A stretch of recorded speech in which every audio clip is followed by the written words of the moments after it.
Emang kalau minum kopi itu ada ukurannya? Ukurannya segimana? Ada. Seharusnya seperti apa ukurannya? Kan ini Contohnya, ilmu nih. contohnya untuk ukuran cangkir seperti ini, Iya. air tidak boleh lebih dari volume cangkir. Tumpah Tohir. Ya iya dong.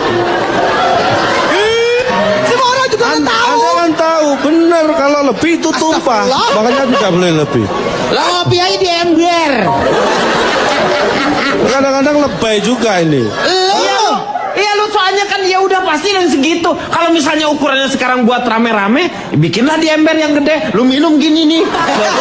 Keramas itu keramas. itu cara yang salah. Kemudian Pak, ajak piknik aja ke jurang. Iya nih beneran. enggak, ini lagian ngajak piknik ke jurang yang dilihat apa? Di situ kan nggak ada kopi. Mau nyempulin lu nih, lu di ujung jurang nih, dorong nih. Gitu. Nggak bisa dong. Kenapa? Kan saya belum minum kopi.